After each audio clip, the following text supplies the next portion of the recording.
Fleur Universelle from Lalique smells like a mix of Sunshine Man from Amouage and Tonka Imperial from Guerlain. Do I have your attention yet?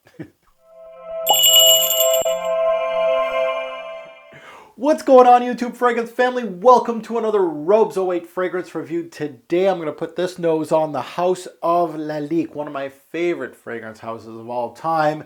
And this is from their underrated premier upscale line, which is called the Noir Premier line. I got one of their best releases, I think, and that's why you should keep it tuned in. This one called Fleur Universelle 1900. Let's take a look at it. Fleur Universelle hit the shelves in 2014. Bottle size is what you see here, the 3.3 ounce bottle. Concentration is eau de parfum. Pricing, it can go as high as $200 online, but I have seen it at discounters for as low as $120, and for that price, definite snag. Now I just want to take some time to thank my partner FragranceX.com for Fleur Universelle. You can find Fleur Universelle and the whole Noir Premier line from Lalique on their website. You can utilize my code ROBES08. You get 15% off on any purchase at FragranceX.com. Now let's get into, of course, the review. Next to the name of Fleur Universelle, you might see the year 1900. So all these Noir Premier lines do have a date. And what those dates are is each year that is stapled onto one of these fragrances is a year crucial in Lalique's storied history. So this one, Fleur Universelle, has 1900. 1900 was when René Lalique was at the height of his fame as a jeweler.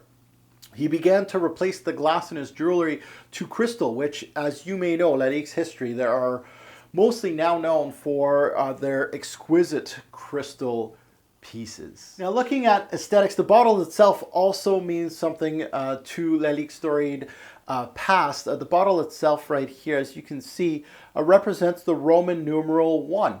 And it's inspired by the first perfume bottle René Lalique created in 1911, which is called Quatre Aigles. The nose behind Fleur Universelle is Julie Masse, and Julie has done another fragrance for this Noir Premier line, which is also called Terre Aromatique. She is well known in our fragrance community for being the nose behind the Shane Blue line.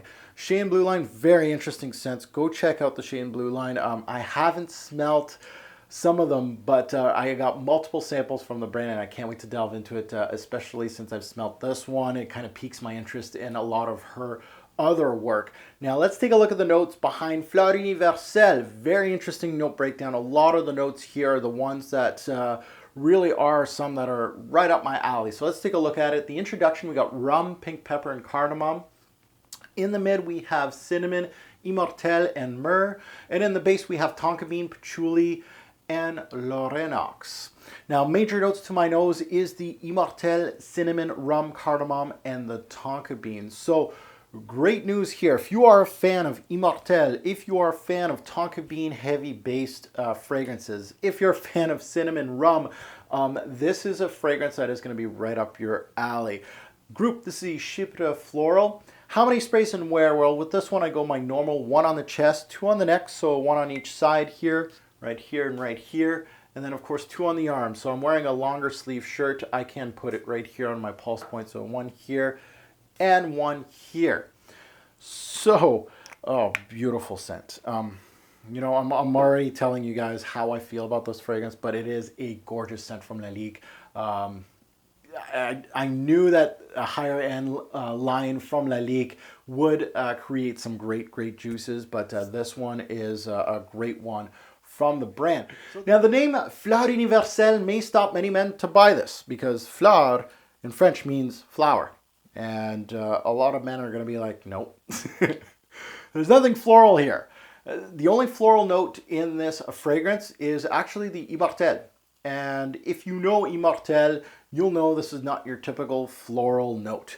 Immortelle, of course, is very prominent in a fragrance that is, Amouage is utilizing Immortelle quite a bit now with their recent releases, namely Sunshine Man.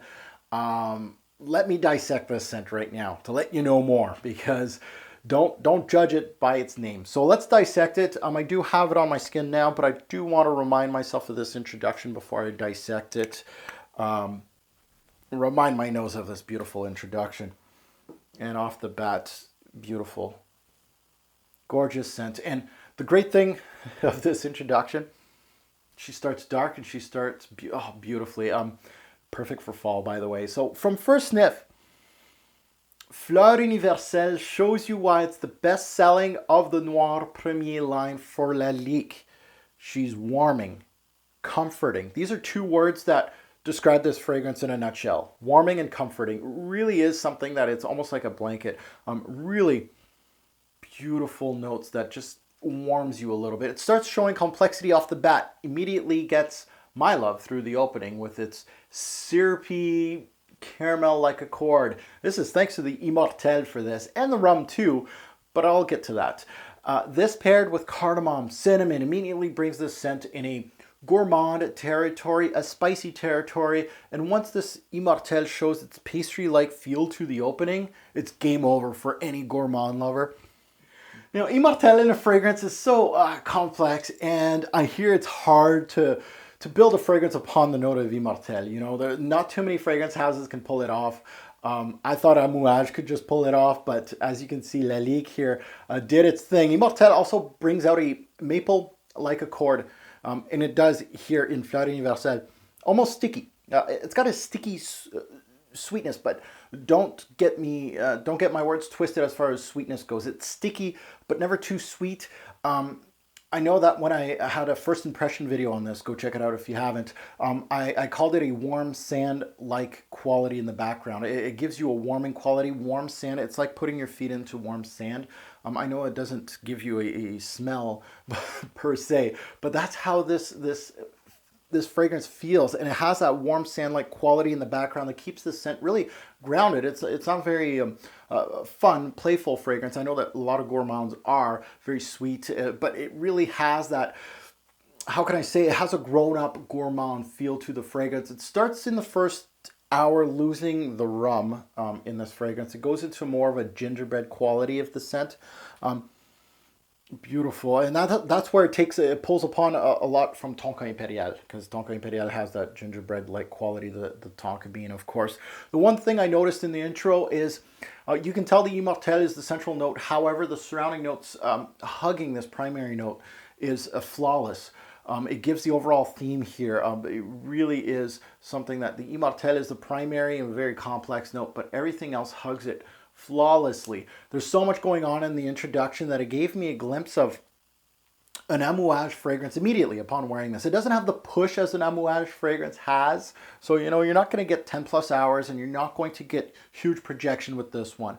And that's one thing to warn with this fragrance. It doesn't have that huge push that a lot of these type of fragrances would have. However, it has that complexity which gravitates me to this scent quite a bit. The blend is outstanding here. It keeps someone like myself interested in the scent, and that is something to be, especially when you're deep into this fragrance hobby, you need something that has complexity, and it's going to continue to entertain you.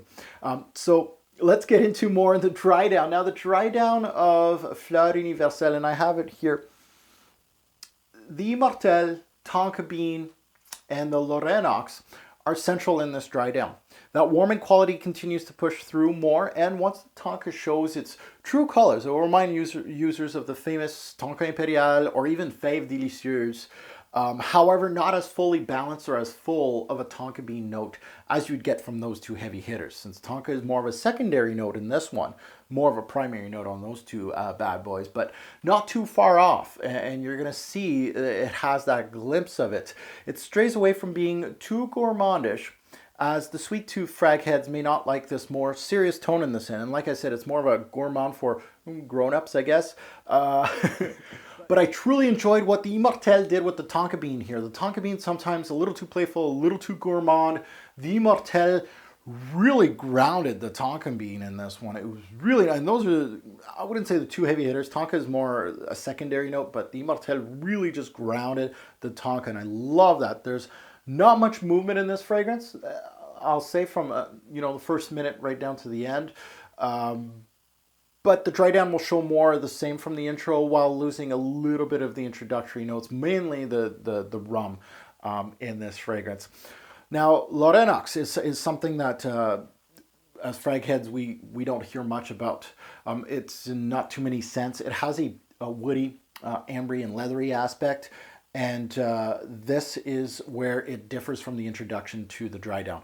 This is where Lorenox really just shows its ambery tones throughout this fragrance, mostly in the dry down, giving Fleur Universelle a resinous tone a little bit. And that's, again, really emphasizing on the darkness, the dark tone of this fragrance. You receive a bit of a dark patchouli, and you definitely get a brown sugar like Immortelle deeper into the dry down of Fleur Universelle. Now, going back to the Immortelle, I know I talk a lot about the Immortelle in this fragrance. It is the central note. The UC Immortelle reminds me of the one in Sunshine Man. Maybe not as full, not as balanced, and not as in your face as a Sunshine Man, but it is a complex note, and it is well utilized in this fragrance. It does use different aspects of Immortelle, so really like when you use a note and use every single piece of that note. It really gives the complexity a little oomph to the fragrance, and it keeps me entertained. Simply an outstanding release from the brand of Lalique, this one right here.